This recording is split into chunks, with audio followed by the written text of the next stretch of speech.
요한복음 20장입니다. 요한복음 20장 19절에서 26절 말씀입니다. 신약 184쪽 요한복음 20장 19절에서 26절까지입니다. 한 절씩 교독합니다.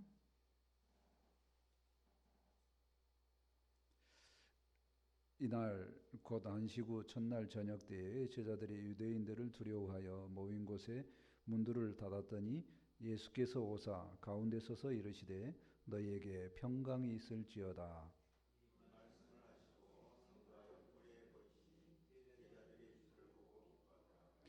예수께서 또 이르시되 너희에게 평강이 있을지어다. 아버지께서 나를 보내신 것 같이 나도 너희를 보내노라.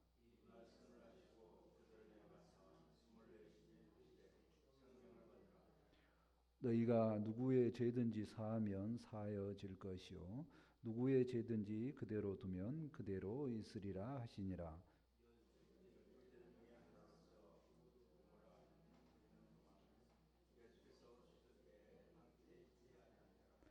다른 제자들이 그에게 이르되 우리가 주를 보았노라 하니 도마가 이르되 내가 그의 손에 못자국을 보며 내 손가락을 그 못자국에 넣으며 내 손을 그 옆구리에 넣어보지 않고는 믿지 아니하겠노라 하니라.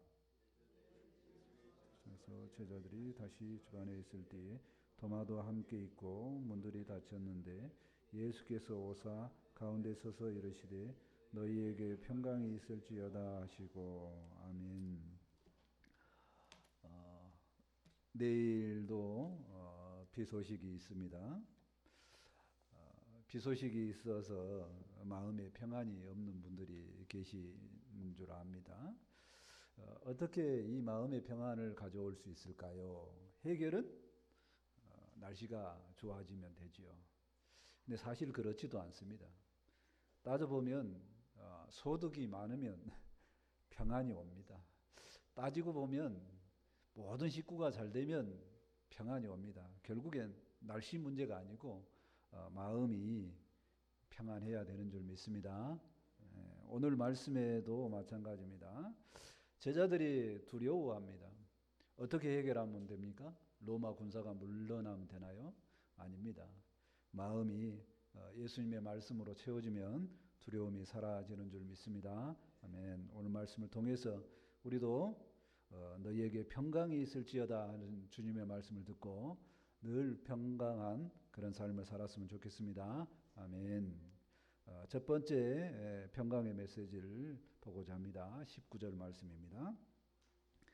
이날 곧 안식 후 첫날 저녁 때에 제자들이 유대인들을 두려워하여 모인 곳에 문들을 닫았더니 예수께서 오사 가운데 서서 이르시되 너희에게 평강이 있을지어다. 시간은 이제 안식 후 첫날이죠. 안식일은 우리는 그 안식일이 아닌데 오늘날로 말하면 이제 토요일입니다. 토요일 다음 날이니까 우리는 주일이죠. 일요일이라는 표현도 있죠. 자, 근데 왜 주일이 되었습니까? 우리는 이날을 영영토록 기념하자. 주님의 날이다. 그래서 주일로 했습니다. 그 다음 날, 안식 후 첫날, 그 다음 날. 그래서 오늘이 바로 주일인 겁니다. 제자들은 두려워하고 있어요. 왜 두려워합니까? 유대인들에 의해서 스승인 예수님이 십자가에 매달려 죽었습니다. 스승도 죽었는데 제자인 우리들이야 뭐 말해 뭐 할 거냐 뭐 그 생각을 하니까 문을 꼭 닫아놓고 두려움 가운데 있다는 겁니다.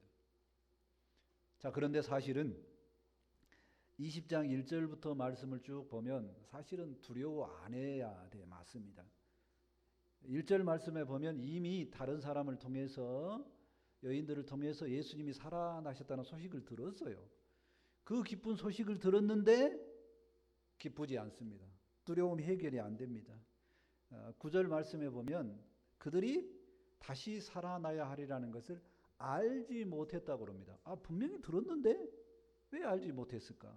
그럼 예수님이 부활을 말씀 안 하셨나요? 아닙니다. 십자가에 죽으시기 전에 여러 번 말씀했습니다. 여러 번 말을 했는데 왜 생각이 안 나고 왜 마음속에 말씀이 안 잡혔냐 그거예요. 우리는 주님의 말씀을 필요할 때만 듣습니다. 그럴 때 두려워서 벌벌 떠는 그들에게 예수님께서 나타나셔서 가운데에 서서 그거는 선포하는 거죠. 가운데서 말씀하십니다. 너희에게 평강이 있을지어다. 명령형이라고 문법으로는 써져 있는데요. 평강이 있을지어다는 것은 선포적인 말씀입니다. 그러니까 우리가 그 평강을 수용하고 수용하지 않고는 상관없이 주님께서는 선포를 주시겠다. 선포하신 말씀으로 평강을 주시겠다 하시는 겁니다. 은혜의 말씀입니다. 그리고 계속해서 말씀하십니다. 20절 말씀 보실까요? 이 말씀을 하시고 손과 옆구리를 보이시니 제자들이 주를 보고 기뻐하더라. 드디어 제자들이 두려움이 없어지고 기쁨으로 바뀌었습니다. 왜 그랬어요? 예수님께서 보여주셨습니다. 고난당한 손과 옆구리를 보여주셨습니다. 제자들은 예수님께서 십자가에 죽으셨고 그걸로 통해서 너무나 마음속에 두려움이 왔는데 그 예수님이 다시 살아나신 모습을 보니까 기쁨으로 예수님을 보게 되는 거죠. 우리 주님은 이 제자들을 키워가는 것도 마찬가지인데 그렇게 친절하십니다. 직접적으로 손도 보여주시고 상처도 다 보여주십니다.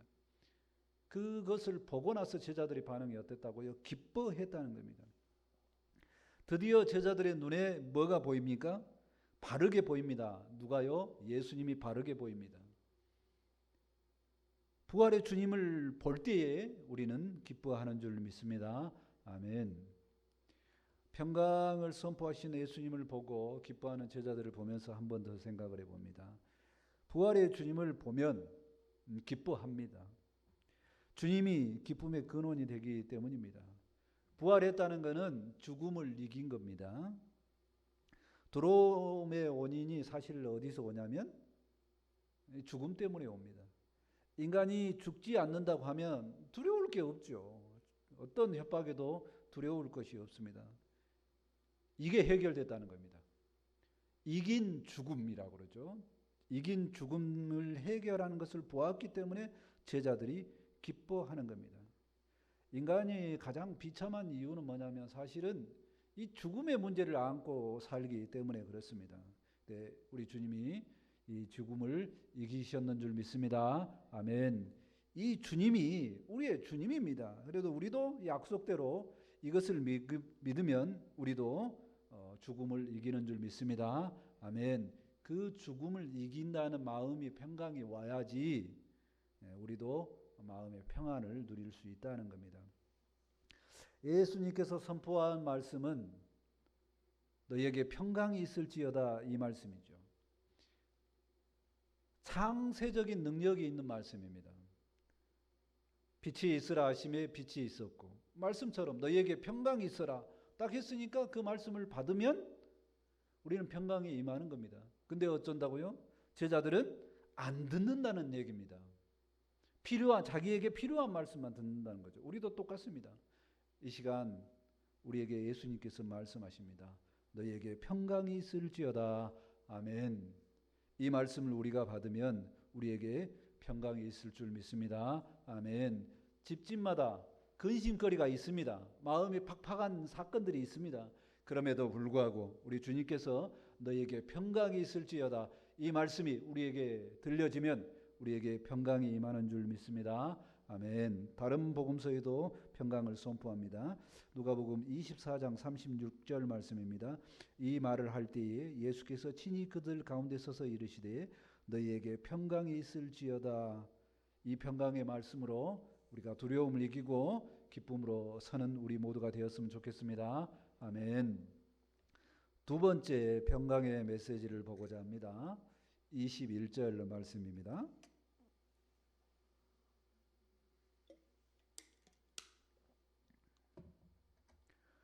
21절입니다. 예수께서 또 이르시되 너희에게 평강이 있을지어다. 아버지께서 나를 보내신 것 같이 나도 너희를 보내노라. 반복해서 두 번째로 평강을 선포합니다.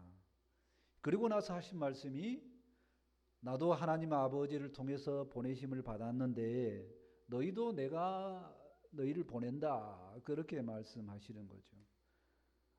어디로 보낼까요? 예수님이 구원자이라는 그 복음을 들고 복음이 필요한 사람에게 보내짐을 받는 거죠. 평강의 메시지에 연결해서 지금 어떤 말씀이 나오냐면 제자들이 해야 될 사명과 이렇게 연결됩니다. 사명의 말씀이 들려지려면 먼저 뭐가 있어야 돼요? 평강이라는 말씀이 들려져야 된다는 겁니다. 그리고 나서 그 사명을 받은 제자들에게 연결해서 사명은 스스로 하는 것이 아니라 성령님과 동행하여야 된다 하는 말씀으로 22절 말씀을 하십니다. 22절 말씀을 보실까요? 이 말씀을 하시고 그들을 향하여 숨을 내쉬며 이르시되 성령을 받으라. 평강과 사명을 이어서 성령을 받으라고 합니다. 제자들에게 성령을 받으라는 말씀은 새로운 삶입니다. 숨을 내쉰다는 표현은 구약에 그 코에 생기를 불어넣으시고 할 때의 그 표현입니다. 사람이 동물과 다르게 생령이 된 것은 그 코에 생령이 들어가야 된다. 성령님이 임하시는 역사가 있어야 된다는 거예요. 우리가 보편적인 인간이 아니고 성도의 삶이 살려면 성령님의 임하는 역사가 있어야 된다는 겁니다. 그러면 성령님을 우리는 어떻게 모실까요? 성령님의 임하심을 우리가 마음에 믿으면 바로 성령님이 임하십니다. 그게 먼저 순서가 아니라 성령님께서 먼저 내 속에 예수님을 구주로 영접하면 우리 속에 임합니다. 근데 우리는 성령님이 있음을 모르고 살아갑니다. 그래서 성도로 살아간 삶이 뭐라고요? 팍팍합니다. 성령님이 나와 함께 한다는 것을 알면 편안할 텐데 그러지 못하죠. 그래서 그게 우리 주님께서 하시는 말씀이 연결이 됩니다. 평강이 임하고 사명이 있고 성령님과 동행하는 삶을 살라고 하시는 것입니다. 그리고 제자들이 해야 되는 사명은 어떤 사명이냐면 23절 말씀을 보실까요? 23절입니다. 너희가 누구의 죄든지 사하면 사하여질 것이요 누구의 죄든지 그대로 두면 그대로 있으리라 하시니라. 사실 이 말씀은 오해하기 쉬운 말씀입니다. 성도들이 죄를 사하면 사해진다는 말씀은 내 속에 성령님과 함께 하기 때문에 그 역사가 이루어지는 거지 내가 그 능력이 있는 것이 아닙니다. 죄 사함의 능력은 우리 주님의 능력인 줄 믿습니다. 아멘. 그 능력을 가지고 대리인으로서 그 일을 함께 하는 겁니다. 그게 제자들의 사명이죠. 부활절 말씀에 우리 장로님께서 부활의 그 귀한 능력의 말씀으로 기뻐하는 날인데 사명의 그 무거운 말씀이다 이렇게 생각이 되어질 수도 있습니다. 근데 그게 아닙니다. 평강이 임하면 거기하고 연결이 됩니다. 예수님께서 선포하신 선포의 말씀, 평강의 말씀과 사명을 한 번 더 생각을 해봅니다. 평강을 받은 후에 사명을 받게 된다고 그랬습니다. 승리하신 예수님을 통해서 평강을 받은 사람만이 사명을 감당할 수 있다는 겁니다. 왜 그러냐? 사명을 감당하는 일은 인간적인 일이 아닙니다. 영적인 일이에요. 성령님과 함께하는 일입니다. 내가 하는 일이 아니라니까요. 제자들의 삶은 늘 예수님을 구원자로 선포하는 복음을 전하는 사명을 감당을 해야 됩니다. 제자들이 받은 사명은요, 특별하게 제자들에게만 임한 사명이 아니라 예수님께서 그랬죠. 내 말을 믿는 자에게 다 내 제자다 했습니다. 그러니 예수님을 믿는 우리도 제자입니다. 제자라고 그러니까 굉장히 또 부담이 되나요? 아닙니다. 예수님은 항상 예수님을 구원자로 믿는 모든 자들에게 동일하게 사명을 주십니다. 예수님은 오늘 우리에게 평강과 사명을 받으라고 선포하십니다. 사명을 내가 쉽게 감당할 수 있겠는가 생각해 보면 두려움이 임할 수도 있습니다. 두려워할 필요가 없습니다. 왜냐고요? 예수님이 주시는 평강이 임하면 기쁨도 사명으로 감당이 된다는 겁니다. 왜 그러냐고요? 성령님께서 도우시기 때문인 줄 믿습니다. 아멘. 먼저 마음에 평강이 임하면, 성령님의 은혜가 임하면 어떻게 된다고요? 저절로 됩니다. 내가 전도하고 싶은 마음이 마음속에 막 일어나면요, 전도가 기쁨으로 됩니다. 자, 그런데 교회에서 제자반 훈련이라든가 또 교회에서 뭔 일이 있어서 그 정도의 임직이면 나가서 전도해야지라고 막 밀어붙이는 그런 일을 할 수도 있어요, 행사적으로. 그러면 어렵습니다. 왜 어려워요? 내가 하니까 어렵습니다. 성령님께서 동행하시면 우리는 평강도 임하고 기쁨도 임하고 사명도 잘 감당할 줄로 믿습니다. 아멘. 그 사명에 연결된 것이 바로 뭐냐면 하나님께서 기뻐하시는 소망입니다. 로마서 15장 13절 말씀입니다. 소망의 하나님이 모든 기쁨과 평강을 믿음 안에서 너희에게 충만하게 하사, 하나님이 이미 기쁨과 평강과 믿음을 다 우리에게 주셨다는 겁니다. 그렇게 하면 어떻게 된다고요? 성령의 능력으로 소망이 넘치게 하시기를 원하노라. 이게 다 저절로 된다는 겁니다. 우리 모두 주님의 평강의 말씀을 통해서 사명도 잘 감당하는 우리 모두가 되었으면 좋겠습니다. 아멘. 자, 세 번째 평강의 말씀을 봅니다. 24절 말씀입니다.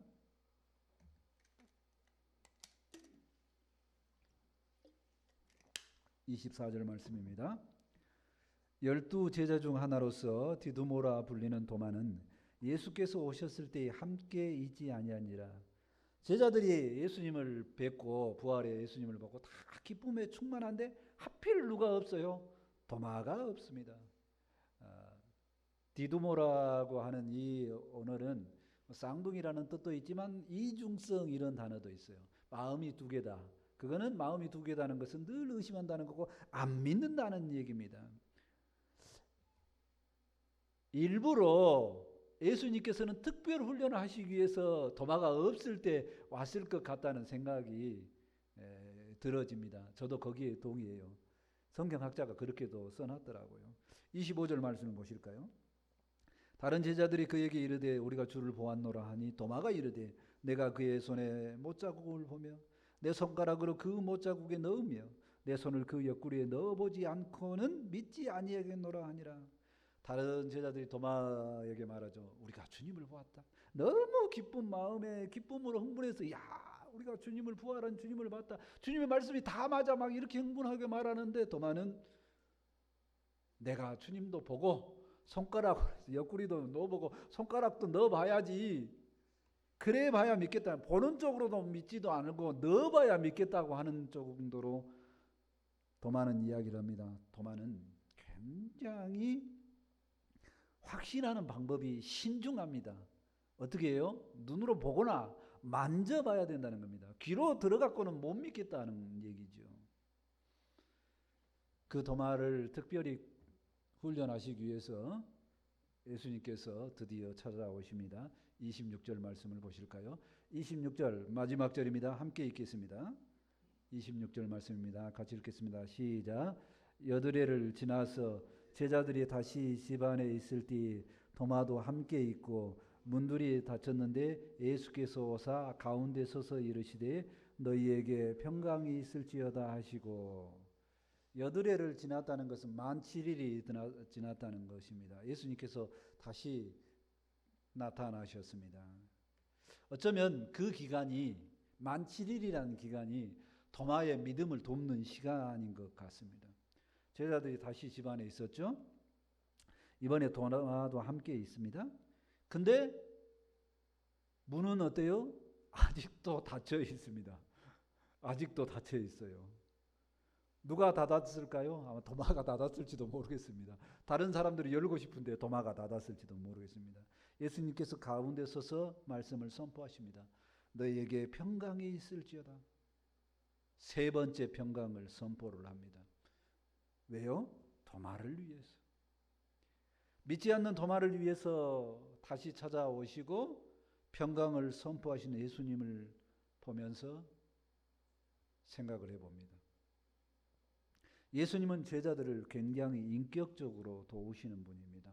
도마가 평상시에도 의심이 많으니 처음 하는 믿음을 가지니 그래도 나타났다는 겁니다. 이후의 말씀은 그러죠. 그럼에도 불구하고 믿는 자가 되라고 강조하십니다. 너 보고 그래도 믿는 자가 되라는 겁니다. 너 보고 보고도 안 믿는 사람이 있는데 그나마도 믿은 게 다행이다라고 말씀하시죠. 그리고 도마가 확인을 합니다. 예수님은 나의 주님이십니다. 예수님은 나의 하나님이십니다. 이렇게 고백을 합니다.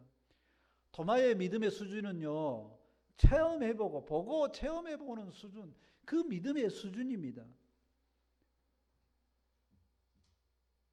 그 정도의 수준이면 다행이죠.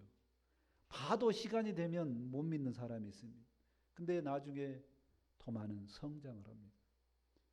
어디까지 성장을 해요? 사도로 성장을 하죠. 인도에 가서 나중에 순교를 합니다. 가장 순교를 일본으로 했다는 그런 설이 있어요. 확인이 안 됐습니다.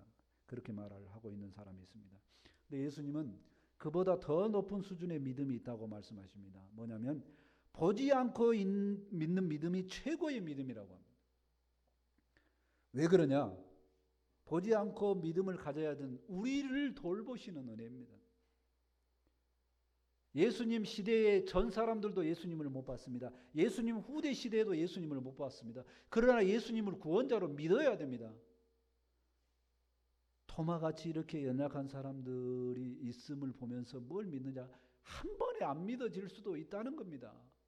나는 체험을 해봐야 믿는다라는 우기는 사람들이 있다는 겁니다. 저는 토마가 이렇게 믿어가는 과정을 통해서 은혜가 됩니다. 왜 그러냐면요. 저도 아주 비슷했어요.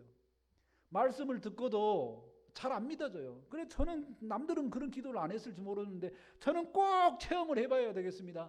꼭 체험을 해봐야 되겠습니다. 신비한 거 봐야 되겠습니다. 저 나름대로 혼자 기도했습니다. 그런 기도 하지 말라고 그랬는데 목사님 하지 말라고 그랬는데 나는 그런 기도를 했습니다. 저는요. 왜요?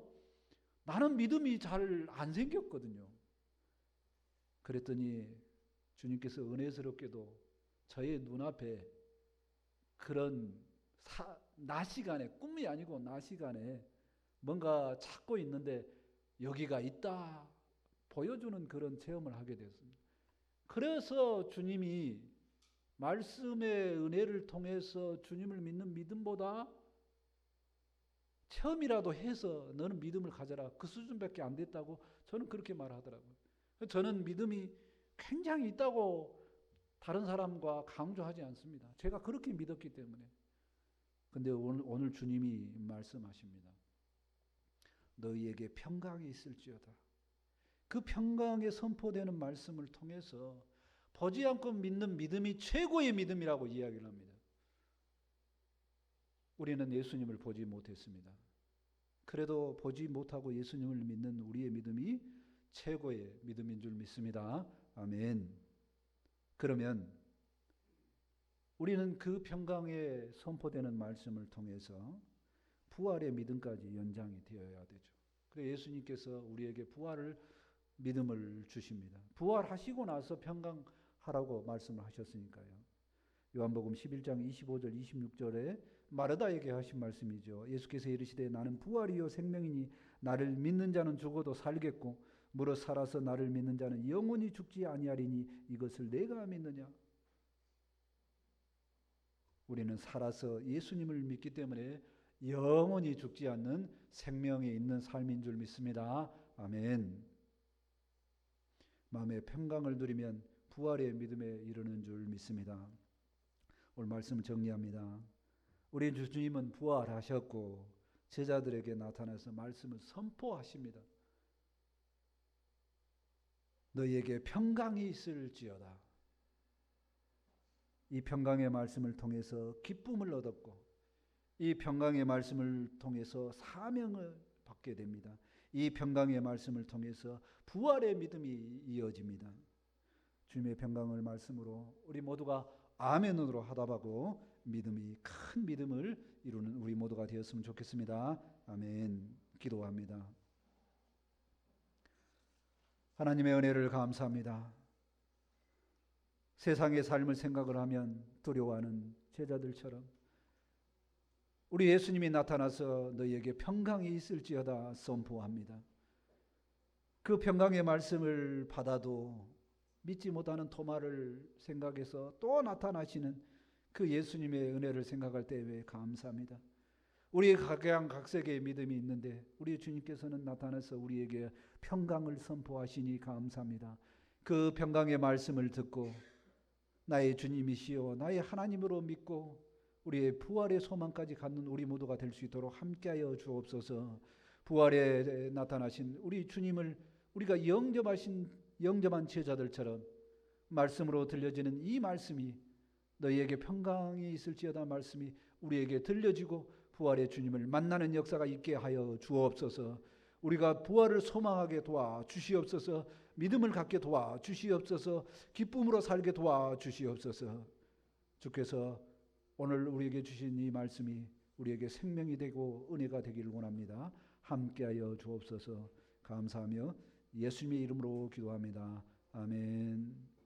이제 찬송 167장 하시고 준비하신 예물 하나님께 드립니다.